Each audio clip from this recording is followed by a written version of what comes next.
Hello and welcome to Tag1 Team Talks, the podcast of Tag1 Consulting. My guests today are Francesco Pesenti, known as Pex on Drupal.org, and Marco Molinari, known as Marco on Drupal.org, one of the oldest and longest time contributors to the platform. I'm Michael Meyers, I'm the Managing Director of Tag1, and we're going to be talking about Drupal 7 extended support and how we're adding CKEditor 5 support to the platform. So if you're running Drupal 7, I hope you know at this point that it's going end of life in about a month, in January 2025. And one of the biggest challenges that I think very few people are talking about and addressing are the dependencies of the platform. So Drupal 7 has very few dependencies, jQuery, which we're going to talk about in another team talk, and CKEditor 5 are the main ones. The challenge is that CKEditor 4, the version that people are using with Drupal 7, has also gone end of life. And so this presents a lot of challenges because there are known documented security vulnerabilities for the software. And to date, there have been only paid solutions, somewhat expensive solutions that might be out of the reach of a lot of organizations.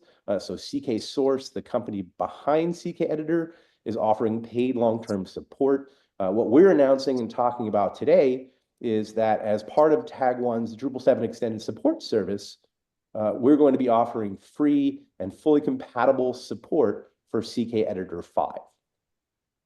So real quick, if you are running Drupal 7, you need to keep your site secure moving forward. The security team, the community is no longer going to be providing updates after EOL. And so the Drupal Association and the Drupal security team have deputized Tag1 to continue providing those services to the community. And you can license this through our Drupal 7 extended support product and service at D7ES.tag1.com. That's TAG, the number 1.com.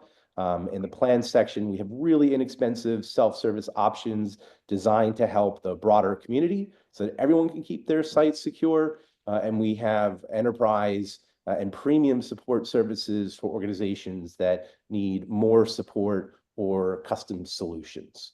And so let's get into it. First up, CKEditor default, CK4, as I mentioned, is the default editor in, is not the default editor in Drupal 7. A lot of, I think, what is TinyMCE. Pex, what is the current default editor in Drupal 7?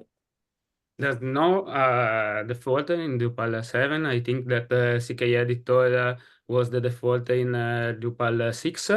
You can choose between different editors, but it's the most used and probably the most popular one, CKEditor. Yeah, it's an awesome editor. They did a really great job of working with the Drupal community to integrate it with 7. It's a big part of 8 and beyond as well. And it is, by far the most popular editor that's used. So this is a significant challenge that organizations need to address. Marco, every software, Drupal included, we're continually finding and fixing vulnerabilities in the platform. What's the status of CK4 now that it's not supported? Are there known security issues? Yes, there are. There are actually 5 known security vulnerabilities in CKEditor 4. They were fixed in the long-term support versions, which are premium, so they're not open source anymore. How bad they are? They are all cross-site scripting vulnerabilities, which is typical for something like CKEditor. So eventually they could end up in you getting hacked. Not really getting hacked, like in your credentials being stolen. So it's clearly not ideal. And how bad are they really? It's hard to say because with security, it's probably not even the right question to ask. The vulnerabilities are known. It's possible they will be exploited. Maybe nowadays they are not easy to exploit. Maybe in the future they will be easier. It depends a lot on your configuration. So it's always tricky with this kind of vulnerability. Yeah, and I think that's a really important thing to state because our goal is not to fearmonger and say, "Oh my God, No. the sky is falling." But organizations, especially those, with their main website on Drupal 7, these are really serious considerations, and leaving yourself open to these unknowns is not smart, is not ideal. And so if there is an easy solution, like there is in this case, I mean, it would be silly not to address them.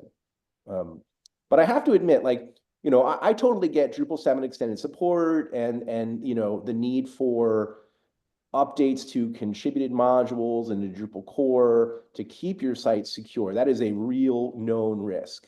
But when I heard, okay, Drupal, CK4 is going end of life, or it already has gone end of life, I'm like, well, people use this for privileged users.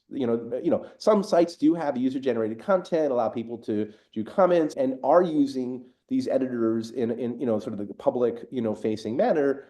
The vast majority are using it for privileged users. Do they need to care about this? Like, is this a real threat? And why? So I'm not talking about any specific vulnerability for CKEditor, but the problem that some libraries used by privileged user can be vulnerable means that potentially the credential of those privileged users could be stolen. So yes, no, that's as I said, it depends a lot on your configuration, which plugins you have enabled. They may not be simple to use, but still, it's possible. With security, something we've seen in the past is that maybe these vulnerabilities are not that bad, but maybe something else comes out later, which is also not bad. But then when you mix the two things together, you can increase the risk. So it's never a good idea to have vulnerable software. Yeah.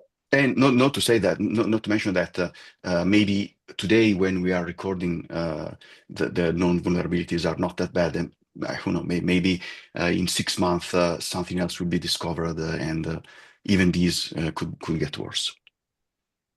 Essentially, we shouldn't even consider whether something is a really bad vulnerability or not so bad vulnerability.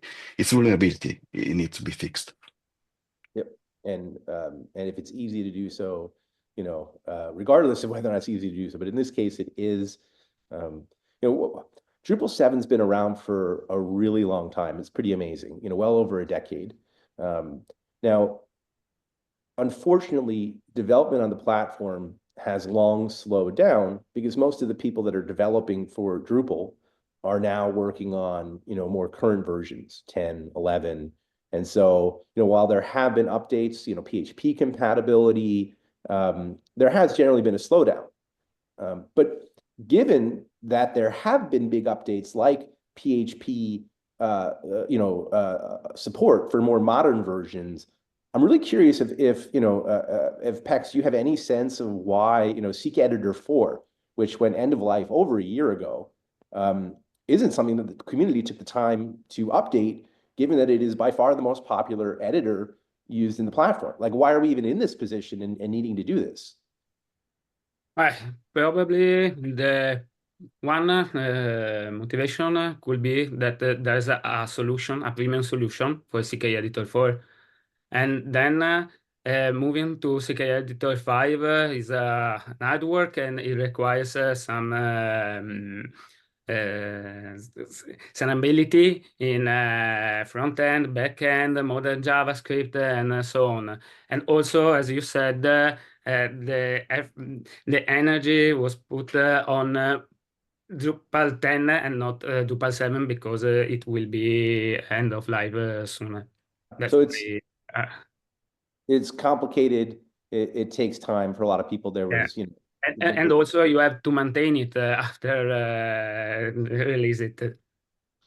That's a really good point. Like, one of the biggest expenses for us in running and operating a Drupal 7 extended support service is that we need to have dedicated people focused on this on a day-to-day basis. So really great point. Not only do you need to enable the use of Drupal, CKEditor 5 in Drupal 7, but they need to continue to maintain it over time, which is a large burden.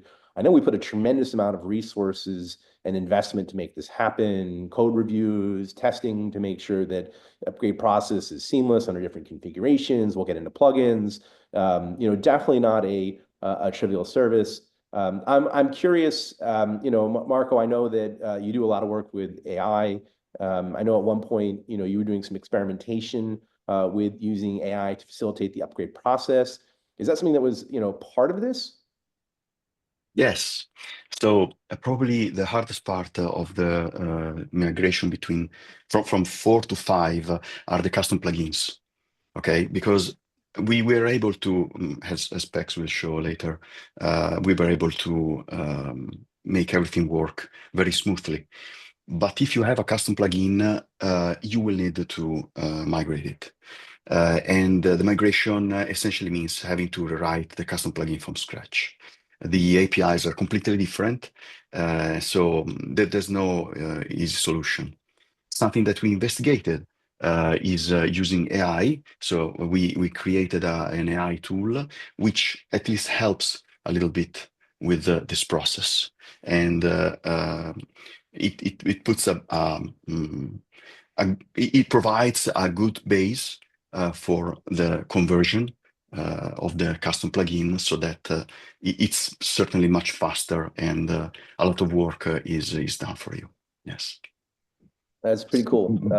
I know we have a custom component to the Drupal 7 extended support, and we have some large enterprise clients that have a fair amount of CK5, CK4 custom plugins. So being able to reduce the workload is key. So if you do use this, that's something that we can help you with to expedite the process. Pex, obviously security is, a key reason, for security alone, you need to do this. But are there other benefits? It's a CK4 versus CK5. It's a major version update. What are some of the benefits in addition to security that folks are going to get in updating to this new version? Yeah, it's secure and it will be maintained. And also it's a new product. So you have a new UI, a better UI, a better framework and architecture. It uses modern JavaScript and application. And also you could have some premium feature like collaborative editing or AI. There's an AI solution. So you move to a modern application, because CKEditor is like an application. And also, since Drupal 10 is using CKEditor 5, moving CKEditor 7 to CKEditor 5 will make the migration easier. Oh, wow. And let me also add something else. Yes, also one of the reasons why we decided to just push for this is that the extended support for CKEditor 4 right now will last until December of 2026. So 2 more years from now. So essentially, it's just looking forward. It's just a better solution to move to CKEditor 5. We were the only Drupal 7 extended support provider that has done this before. We provided extended support for Drupal 6 for over 6 years. So that's actually a really important factor. I think, we're huge into open source at Tag1, and one of the main reasons is it puts you in control of your technology. You shouldn't be forced to upgrade your site because the version is no longer supported. That's a huge cost and burden. And one of the things I love about Drupal 7 is the great diversity in the users, right? 8 and beyond has become much more of an enterprise platform, which is great in many ways. But we have lots of, small government, educational institutions, local high schools, people's blogs, many people who use Drupal 7 where, upgrading just isn't a realistic possibility. It's a huge burden. And so this is an easy change. And it is, we've only committed, we did this with Drupal 6, we've committed to do Drupal 7 extended support for at least 2 years. We'll give you a huge window of notice as to what our plans are in the future. basically, as long as we can viably support it, as long as people sign up for the service, and it's not a huge economic loss for us, we'll continue to provide this to the community because we're really proud of, what we've done with Drupal 7. We want to enable, what I mentioned. So a really great point, about the long-term, viability of switching. And Pex, I hadn't thought about the upgrade potential, right? Like if you are going to upgrade, this is also a great stepping stone in that process.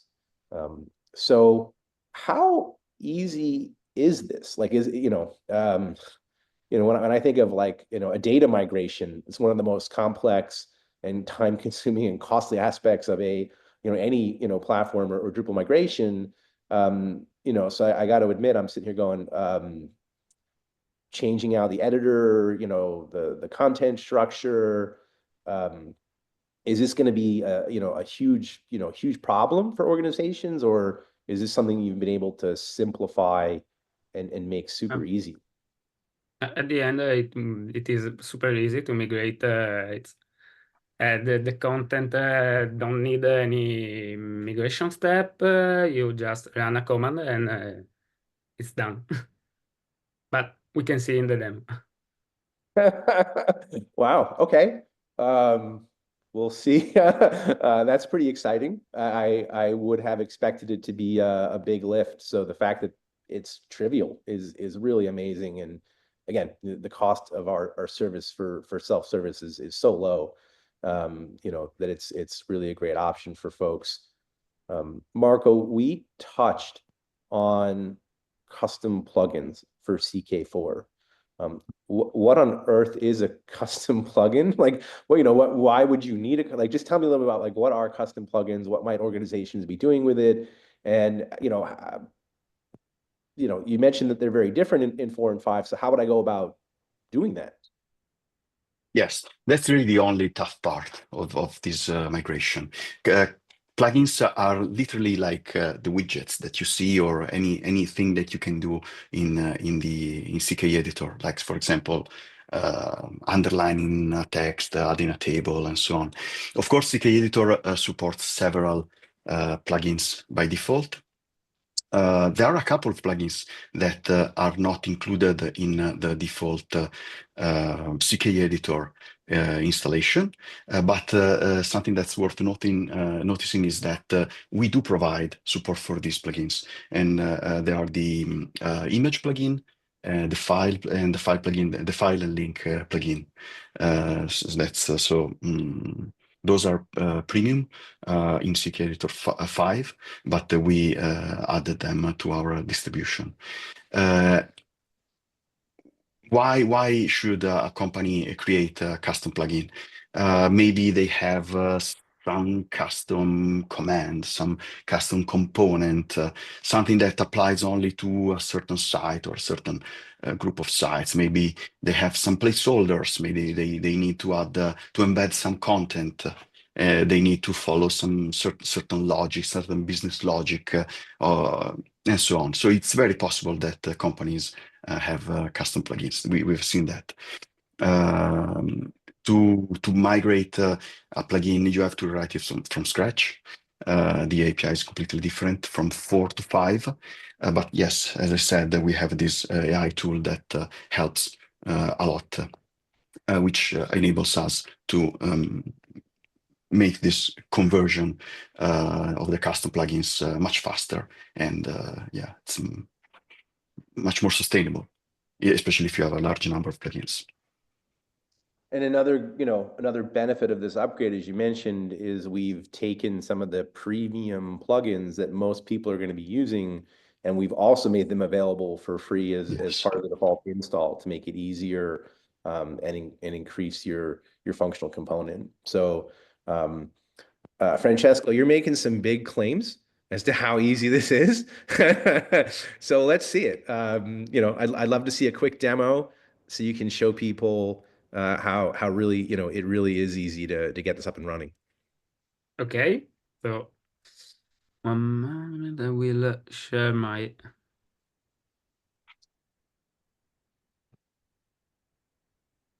Okay, did you see my screen? Did you see my screen? Yes.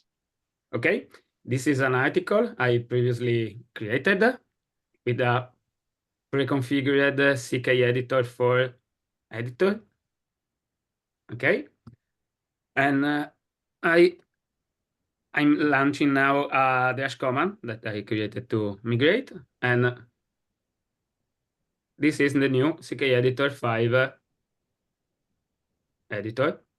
The content remain the same, and you can obviously edit it. We have some new feature that CKEditor 4 doesn't have. For example, possibility some additional option for list or for tables.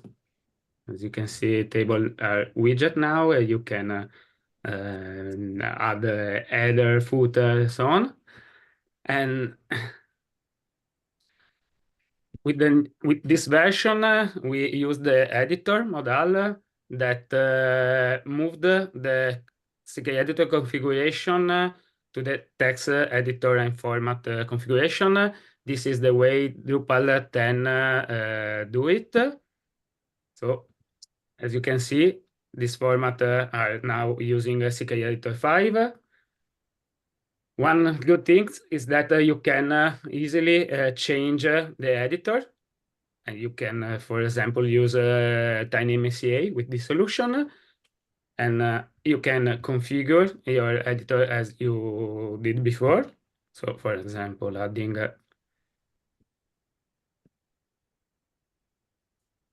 some buttons. And okay. And for example, and then that's it. Yeah. That's it.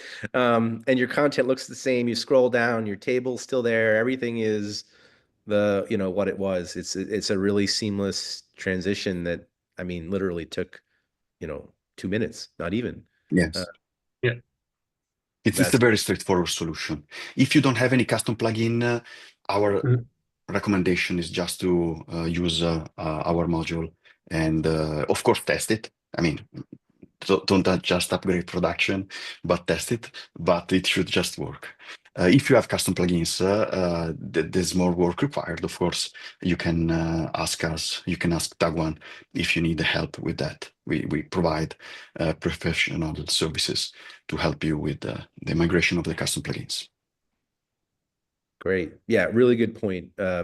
We've tested this. We're using it in production on, many clients running Drupal 7 extended support.